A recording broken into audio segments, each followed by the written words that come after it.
achieved.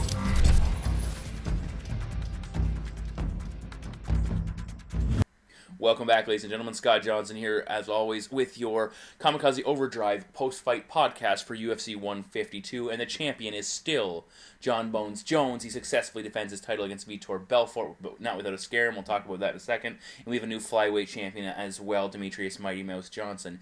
Now, taking a quick look at the predictions, because that's what my website's all about, is breaking down and predicting fights. I didn't have a great night. I went 6-6, but there were certainly some highlights overall. Demetrius Johnson, I called that fight. I called it the TJ Grant fight. Mitch Gagnon, a couple big upsets. Of course, John Jones winning, Matt Hamill winning, and Seth Pazinski winning. The rest of that was kind of a rough night. We will get to that and break the fights down individually in a second. Bet Pack is concerned. Again, 6-6 sounds like it's going to be a rough night, but there were certainly some valuable bits of information in the Bet Pack, including I had a nice winning parlay with Pazinski, Gagnon, and Demetrius Johnson paying $13.91. I also had Seth Pazinski and TJ Grant teamed up together for a double parlay, which paid $4.27. My value picks last night: 5 best fighters that I felt had the best opportunity to win and paid the best. This is probably one of the best ones I've ever done. Number 1, TJ Grant paying $2.65. Number 2, Demetrius Johnson paying $3.20. Number 4, Mitch Gagnon paying $2.70. Number 5, Seth Pazinski paying $1.71. All solid bets. The only one I got wrong was Brian Stan in the middle at number 3, and it was a tough fight. My confidence picks have been rolling of late. Unfortunately, I ran into a bit of a roadblock. John Jones, my number 2 pick, and TJ Grant, my number 5 pick, came through, but I had Jimmy Hedis, number 1, who, again, we'll talk about him in a second, Charles Oliveira, number 3, and Lance Bedoy's number 4, who did not get the job done. Prop betting-wise, again, I had some winners and I had some losers. On the winning side of things, I had Demetrius Johnson to win on a decision, which was pretty straightforward. He paid $4. That was probably the way he was going to win that fight if he was going to win it, and he did. I had Johnson Benavidez to go over total rounds, which they did. And I had John Jones win by submission, which paid $2.50. So if you jumped on that train, and I hope some people did, you certainly made a little bit of money off a title fight that, unless Vitor won, you weren't going to see a lot of action. On the other side of things, I said Brian Stan by TKO. Obviously, that was the way he was going to win that fight if he was going to win, so that was the bet to make, I think.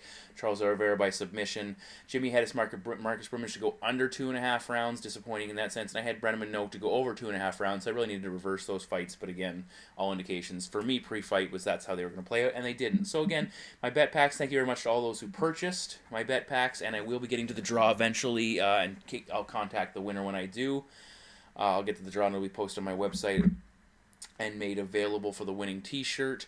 But either way, thank you very much for posting my bet packs. There's a lot of good stuff in there. Of course, it wasn't as good a night as I had hoped it would be, but certainly consider investing in my UFC on Fuel TV and Strikeforce bet packs the following weekend, and we'll see if we can not make some people some more money. So those are my bet packs. That's how my prediction night went. So again, I went 6-6. Taking a quick look at the panel. Josh Harper, newcomer to the MMA prediction panel on my website. He had the best night out of all 4 of us. He went 7-5 overall. Good for him. Nice set of predictions. Joe Caporelli and Joel Riche, not quite as good a night. Caporelli going 4-8. Riche, a pretty tough 2-11. That happens. There were a ton of underdogs hitting last night. It was one of those nights that if you bet money on every individual underdog to win, like one bet at a time, you probably cashed huge. But either way, that's my prediction and betting layout from last night. And now I want to go and I want to talk about the actual fights. All right, so let's get into the UFC 152 fights, and I'll just give my opinion on each. Kyle Nook, Charlie Brenneman. I actually missed the fight. I had to catch the replay. That's how quick it was, 45 seconds. Great for Kyle Nook. He picked up the win. He's off to a great start. He joins Aaron Simpson and Dan Miller as 3 middleweight journeymen who dropped down to welterweight and won their opening bouts. Could have been stopped a little bit early, quite possibly. Brenneman looked like he was still working, but Charlie seems to have this thing where he gets absolutely walloped. We saw it with Anthony Johnson as well. He drops, he gets hurt, but the guy seems to just keep coming forward. But unfortunately, I think what happened in that situation is Dan Miragliotta basically saw the way Charlie Brenneman collapsed and was like, he gets a couple of opportunities to really show me something, and Brenneman was flailing, and he was eventually leading to, I think, to a takedown, but Miragliotta stepped in, 6 to 1, half dozen to the other. You can't blame the guy either way. That's the fight business. Let's move on. Mitch Gagnon, Wild Watson. This one couldn't have worked any better than it did. I said Gagnon's power would hurt Watson, drop him, and lead to a submission. Bang, bang, boom, it did. Watson's probably done with the UFC. He started with a win over a lesser-known opponent. 3 straight losses. The guy's probably out of there. Mitch Gagnon, very nice to see the Canadian pick up a victory after he had such a hard-fought opening fight that he lost against Brian Caraway. Good fight. I don't really know where I see Gagnon going from here, but certainly, he'll be a nice addition to the division, and, it'll be nice to see him, probably on the next Canadian card, I would assume, or next, obviously not in Montreal, but, continuing on. Good for him, good win for Gagnon. Seth Pazinski, Simeon Thoresen. Thorson seemed to puzzle Basinski at first, keep him on the outside, and really was doing a nice job of that until Basinski caught him, knocked him out again. I took Basinski by TKO. Seth seems to be a riddle. Sometimes he gets in there and just it was a very gritty match against Lance Benoist. And here it was just, I was really a little bit nervous as Thorson was really keeping him on the outside with that mystical reach that Joe and them were talking about. Either way, Seth Basinski gets a win. He's a big welterweight, and I like him going forward. I'm curious to see how he fits into the mix, and it should be a good run for him. Simeon Thorson, he's 1-1 in the UFC. He'll probably stick around. You'll probably see him on a European card in the future, and that's the best thing for him on the preliminaries. And getting a loss like that certainly will. I think it's only going to be helpful. It helps you to realize that there's things he needs to work on, and striking is one of them. Marcus Brimage, Jimmy Hedis. Jimmy Hedis, I had him as my number one pick. Very disappointed. It appeared to me that he believed his own hype, that he was going to come in here. He just had that look of disbelief when Brimage was tagging him and he couldn't get a hold of him. I think Brimage hurt him very quickly. But the thing in that fight was it's just so stupid, and you could really tell who Joe Rogan pre-fight had decided he was going to have win this fight, and that was Jimmy Hedis. Because all Joe Rogan kept talking about was Hedis' ground game and how Hedis was in the middle of the cage pressing forward. Yeah, if you had a scale in front of me, I don't, but let's say we did, and on one side I put Jimmy Hedis standing in the middle of the cage walking forward, and on the other side you have Marcus Brimage punching him in the face. Which one is more important? And see, Joe Rogan, for some reason, continues to say, I don't know what the judges are going to look at here. The pressure of Jimmy Hedis in the octagon, controlling the center of the cage, or are we going to look at Marcus Brimage blasting him and hurting him several times? I don't know, Joe. This is a fighting competition, so I'm going to pick the guy who's fighting, not the guy who's standing. So Jimmy Hedis was tapping him with these little love shots, and yes, Nick Diaz asked, and they were a nice attempt trying to catch Brimage coming forward using his momentum with a nice little right hook, and it could have been effective, but Brimage wasn't going anywhere. We got a taste of Hedis' ground game in the second round, and I think Jimmy Hedis, who seemed very confident after his wins over Bruce Leroy and Nam Phan, I think he got knocked down a peg, and I got knocked down a peg as well, because I said I felt Hedis had this fight in the bag, and you can see in my post-fight, or in my bet packs that'll be posted below, I really felt Brimage had no chance in this fight. So, I apologize to Marcus Brimage. I was wrong. That was short-sighted on my part, and all the best to him. And Jimmy Hedis, guy needs to go back. I think this is a good loss for his career, first loss of his career, and this will help him to rebuild and understand that anybody on any given night can win a fight no matter what the situation. Next, Sean Pearson, Lance Benoist. I picked Lance Benoist, which was a difficult one. To see Sean Pearson win the fight in that sense, especially when Benoist nearly finished him at the end, and I thought that, based on Charlie Brenneman's stoppage, I felt Pearson, who looked to be far more hurt, they could have easily stopped the fight at the end, but it's very nice to see Sean Pearson win in his hometown after getting blasted by Jake Ellenberger last time he was here. Benoist took the fight on short notice a little bit, so that could have played a role in his conditioning, but it seemed like he was headhunting early and that cost him late as he just was devoid of technique. Pearson lit him up, took the advantage early, and took a lot out of Benoist. Also got the rounds in the bag, and when it came right down to it, Pearson was the better fighter and deserved the win, and congratulations to Sean Pearson. Up next, best fight of the night, TJ Grant versus Evan Dunham. Excellent fight. I picked TJ Grant to win by decision. TJ Grant won by decision. Very good fight. These two threw down, and I was actually, this is where the UFC's use of stats kind of concerns me. TJ Grant clearly won the opening 2 rounds, and blasting him, getting the better, backing Dunham up, beating him up on the cage, and just landing more effective shots. And yet Evan Dunham was able to pick up a takedown at the end of the round. But how does that outweigh round domination, or at least superior efforts in the early parts of the round on TJ Grant's part? And then the UFC flashes up these statistical graphics that are saying Evan Dunham has landed more significant strikes. It's like, well, how do you figure? Where do you see that? Grant has been putting it on him and pushing forward, and he's the one who seems to attack, and Evan Dunham returns fire, and it's like, Dunham's a slow starter. I said he was a slow starter. I think that's what happened. Grant's a gritty fighter. He got in there. Dunham couldn't hurt him. Sure, TJ did slow down at the end of that fight, but it was a grueling battle. And I love Joe Rogan. And, Evan Dunham's got a 6-inch gash on his forehead. Joe, get a ruler. 6 inches? If he had a 6-inch gash on his forehead, it would be opened up from the top of his forehead to the bottom of his nose. The fight would not have been continuing. He would have been in the hospital because his face would have been split open. Try 2 inches at best. 1.5 inches. Either way, it's exaggeration. Good for TJ Grant. I really was hoping he'd get the win here, and I was really nervous the judges were going to screw him because he's TJ Grant and not Evan Dunham, because Evan Dunham, a better-known fighter. But either way, TJ Grant going forward, this guy's going to make some noise in the division. I really feel he has the potential to go somewhere. And I'd like to see him get that push, get an opportunity to go top 10 now, get an opportunity to fight somebody in that upper echelon. But, good for TJ Grant. Evan Dunham, I like Evan Dunham. He's always a good fighter. I think he's going to be the type of guy who's going to be on a lot of the free cards in the lightweight division. He's young. He still has the ability to rebound. But people want to see him fight, and that's exactly why. Vinny Magalesh, Igor Prokrayets. Vinny's a specialist, and I picked Prokrayets to win this fight, I believe, by knockout, and Vinny did exactly what he needed to do, come in, set up his ground game. Igor had trouble defending it and allowed Vinny to eventually get in a position to finish the fight. Hopefully Igor's not hurt too badly after the armbar, but either way, good for Vinny Magalesh. He's back in the UFC with a W, and of course everybody's on his hype train now. Oh, he can beat John Jones. Well, okay, John Jones has trouble with an armbar off Vitor Belfort, and suddenly Vinny Magalesh gets his first win in the UFC in how many years, and he's going to take out the champion? Yeah, that's yet to be seen, but either way, good for Vinny Magalesh, and where is he going now? I don't know. It'll be interesting to see where he stands in the UFC, but it's it's nice to have a new addition to the light heavyweight division. Igor Prokrayets, decent fighter, again, but he's never going to be a top 10, and this was his opportunity to at least take that next step, and he came up short. Talk about the main card now. Cub Swanson, Charles Oliveira. I took Oliveira by submission, and I was quite excited to see him get Cub down. I thought, here's his opportunity, and Cub defended nicely.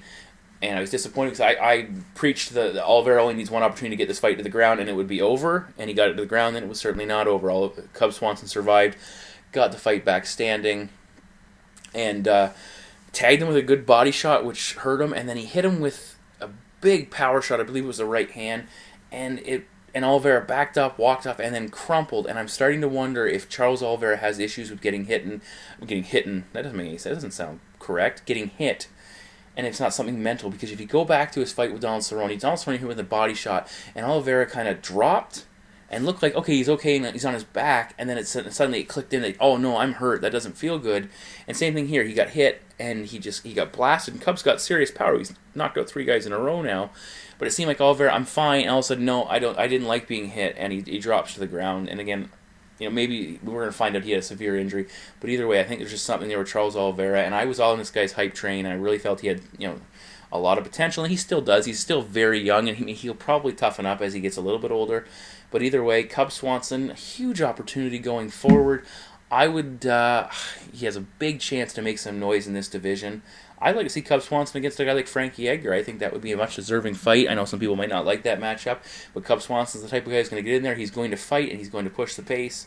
And I think he deserves an opportunity to fight top-level guys on a showcase. Light heavyweight bout, Matt Hamill, Roger Hollett. That's all I have to say about that fight. No, Matt Hamill, basically what I expected. Hollett does not have the reach, and he's a small light heavyweight, way too big. Muscular-wise, he's way too big, but he's height-wise and reach-wise, he's too small. Basically what I saw in other fights, he stands there and he tries to hit guys, and it just doesn't happen. And when they don't walk right into his wheelhouse, he just doesn't fare very well. Matt Hamill, good for him to get a win in his comeback fight. Anybody expect anything different from Matt Hamill is doesn't understand how Matt Hamill fights. Jab, throw some awkward looking basic striking, and look for a takedown and top control. And that's exactly what he did. That most significant strikes, okay, good. It's a useless stat as far as I'm concerned when it comes to punching. And the big thing on that fight I really felt, I kind of felt awkward about, is that Matt Hamill, he's deaf. It's well documented he's deaf. He can't hear anything, and yet Dan Miragliotta is yelling at him, watch the back of the head, Matt. Watch the back of the head, Matt, as he pounds on Hollett's head for however long he did. And, Miragliotta, they need to get something in place there where it's like, get in his face and, tap the back of the head and then wave a finger and say, no, don't do that. You need to stop punching him in the back of the head, as opposed to, maybe magically he's going to hear me and he's going to stop doing it. Either way, that needed to be addressed. Brian Stann, Michael Bisping. I picked Brian Stann by knockout.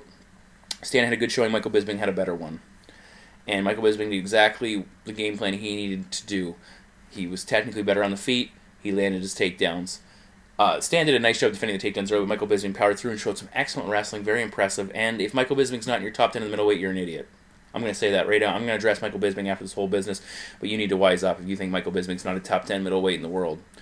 Brian Stann, going forward, he's got lots of fights in the middleweight division. There's a lot left for him to do. Guys like Yushin Okami, Tim Boach, those are excellent matchups that Brian Stann will have in the future. For Michael Bisping, he needs to fight for the title. It's time Michael Bisping got his opportunity to fight for the title. He looked good. Stann is a power puncher, and Michael Bisping fought a perfect fight as far as getting buzzed one time and Brian Stann reversing a takedown. Michael Bisping looked very effective. He did not look concerned with Brian Stann's power at all. And of course, I did a statistical analysis of that fight and looked at how Bisping has done well against non-knockout punchers and struggled against guys with knockouts. But this is a perfect example of Michael Bisping has developed as a fighter. And I'm a Michael Bisping fan. I said that in my breakdowns, and this is the way I saw the fight going if Brian Stann did knock him out.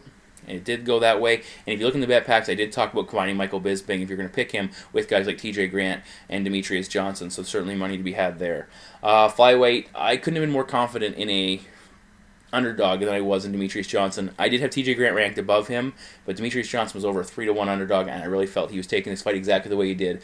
Benavidez, people give him a lot of credit. He fought a good fight. He did his best, but Johnson technically is a better fighter, and he's faster. And when you're like that, when you're a faster fighter and technically more gifted fighter, your opponent comes down to, it's a puncher's chance, really. Benavidez had to do what he did in round 4, crack him, and if he didn't finish him with one big shot, hopefully submit him in the aftermath. And that was his really only opportunity. And I was shocked the judge gave one of the judges gave a fight to Joseph Benavidez. That would have been a travesty had two of them given it to him, because Johnson outworked him, outlanded him, and is simply deserving of the flyweight title.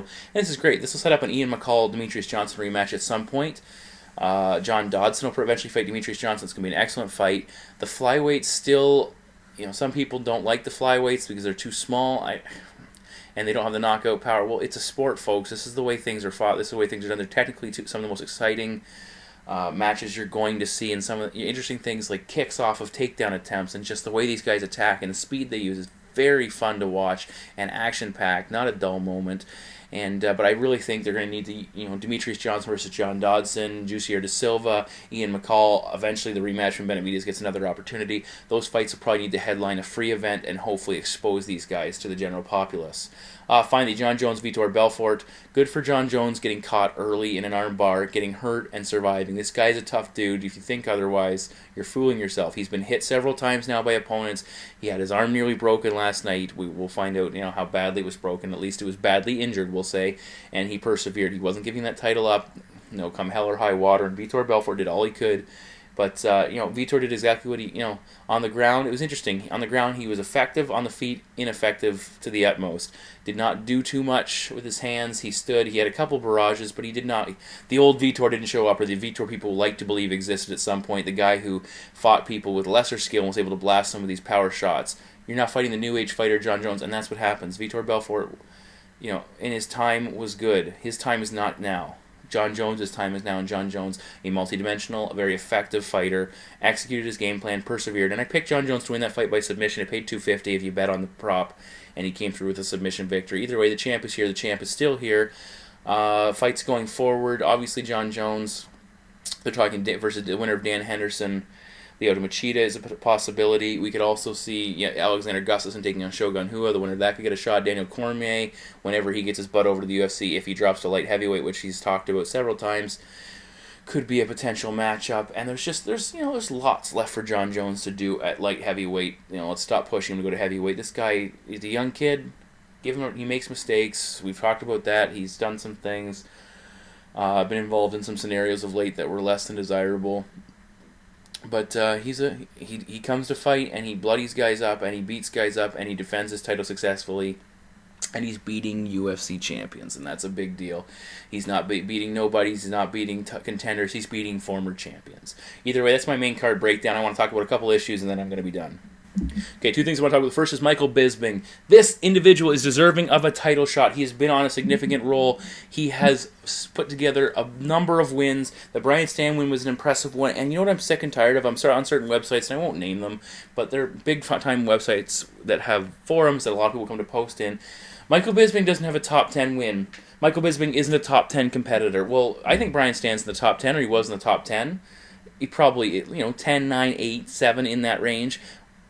I have a question for the individuals who think Michael Bisping's not in the top 10, and who is in your top 10 in the UFC's middleweight division? Anderson Silva, okay, he's number 1.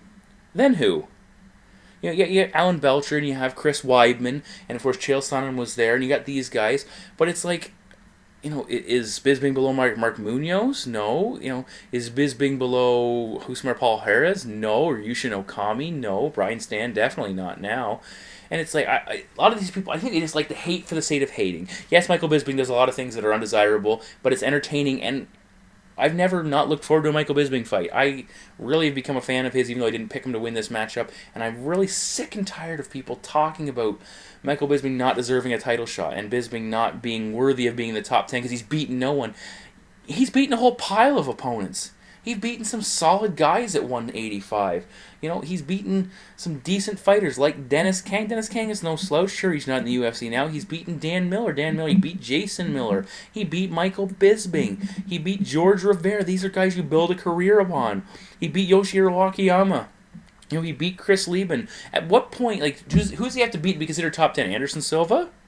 Does he have to beat Anderson Silva? Well, that would make him the champion at that point. I'm not saying he's going to beat Anderson Silva, but he should get his opportunity to fight him, because I think Vitor Belfort, he beat Rich Franklin at a catchweight bout, and then he was able to get an opportunity to go and fight Anderson Silva, and it's like, well, was he really deserving? Michael Bisping's with the company for a long time. He always comes to fight. He throws down, and some people, is it Anderson, I really see some people's top 10 rankings. Anderson Silva, Chael Sonnen, Chris Weidman, Alan Belcher, asterisk, because I don't know who to put in the next spot. And then number 11, Michael Bisping, because he's not quite top 10 yet. Get off yourself. Get off your high horse. Michael Bisping's top 10. Deal with it.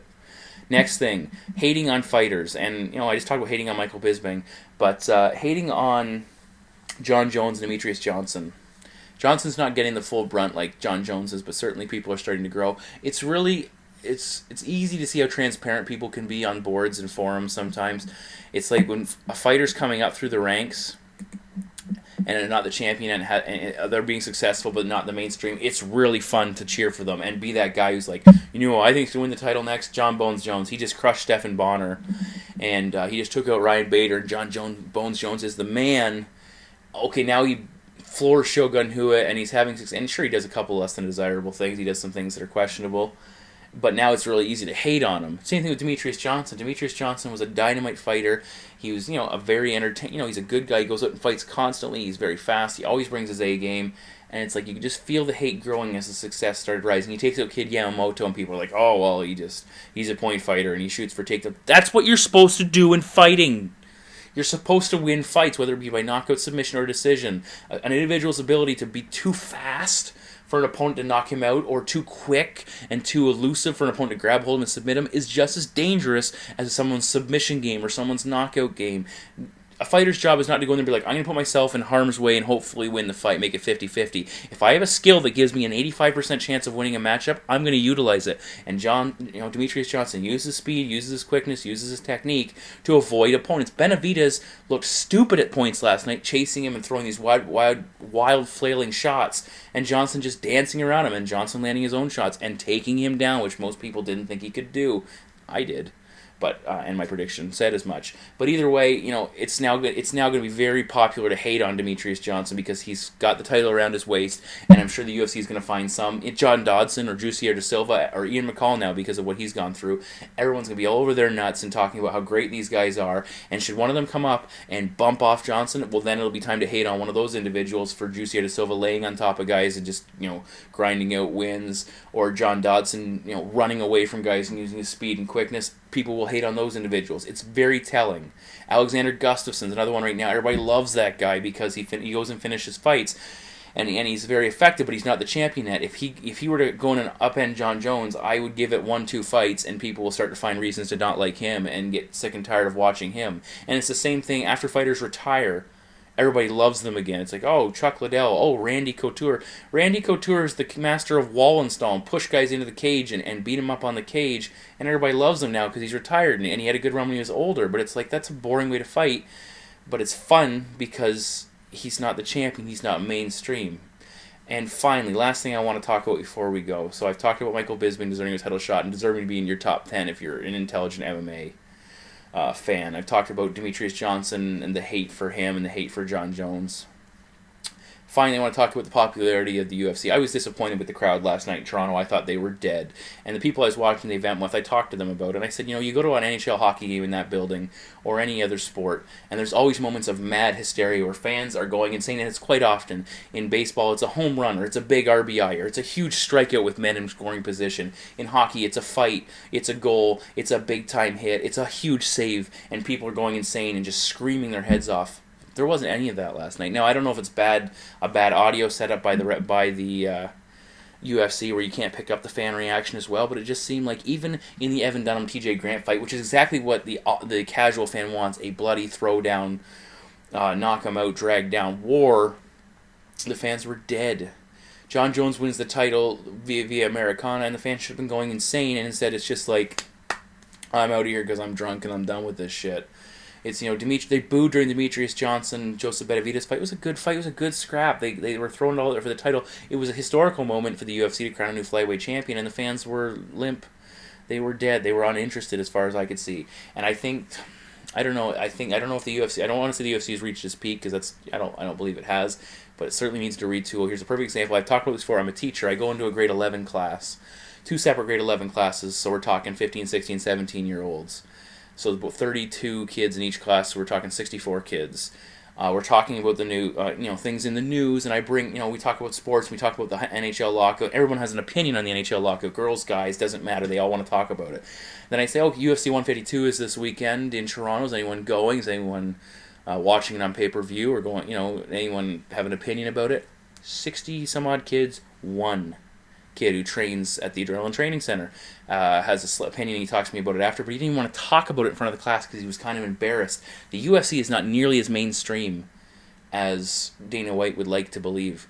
When people can sit and talk about the NHL and talk about other sports, we talked about football, we talked about different things in that class, and then all of a sudden MMA comes up and not a single kid talks about it, knows anything about it. They all kind of cover their mouths and chuckle at the guy next to him, and the lone kid who actually trains MMA is embarrassed to get up in front, to bring it up and wants to talk to me about it afterwards. It's telling that Dana White is fooling himself thinking he's one of the biggest sports in the world. They have a long way to go, and I think he needs to maybe calm himself down. I think this UFC 151 debacle was it was a debacle. UFC 151 was a debacle, and I think that hurt his image.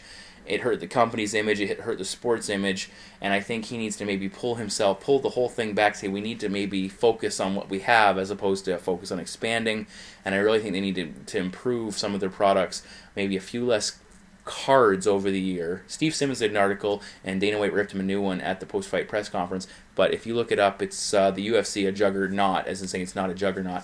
There's some valid points, and there's also some idiotic points from an individual who probably doesn't know MMA from, I don't know, TNT, whatever. But either way, I think the UFC needs to recalibrate a little bit. They need to cut back on their shows. I'm not saying ridiculously, maybe 3 or 4 less shows a year, stack the pay-per-view cards, make things a little more interesting, and cut out the fighter bashing. Let's be professional about it. Do something. Throw the fighters a bone in the sense that there could be something set up that makes it seem more like a sport and less like a company. Because that's what the UFC is when it comes right down to it. It's a company run by individuals who are only concerned when it comes right down to it with the bottom dollar. And as I'm reading some of the post-fight press conference notes, I believe Dana White called the fans idiots for booing during the Johnson-Benavidez fight. I didn't call them. I just said I was disappointed with that and didn't like the fact they didn't do it. But I'm not the president of a company who's taking those fans' money and asking them to come to the next show. That's something you don't do, and you don't belittle your fan base, and that's exactly what he did. So Dana White, you're the idiot in that case. You need to check yourself. You need to slow your roll. I think The Ultimate Fighter is a perfect example. The popularity of The Ultimate Fighter is diminished incredibly. Here's Dana White, we're doing this and we're doing that, and we're going to blow people's minds over the next 5 years. Hang on, let's look at right now, and let's go back to blowing people's minds now. Let's improve the product.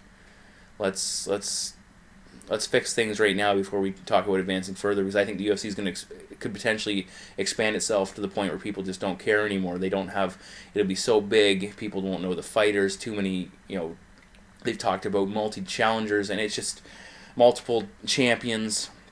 in different regions, all different ideas, and it's just like, let's focus on what we need to focus on right now. Improve the cards, get the fan base back, get the popularity back, get your pay-per-view numbers up, and then we'll talk about expanding. Either way, that's my UFC 152 rant. Strikeforce and the UFC on Fuel TV coming up this weekend should be excellent. I'll have a prediction video for Strikeforce is up right now. The prediction video for the UFC will be up in the next couple of days. Either way, thank you very much. You can always check out all my information over at kamikazeoverdrive.net. Thank you very much to all of my sponsors, and that's enough for me. Thank you for listening. Kamikaze Overdrive MMA predictions.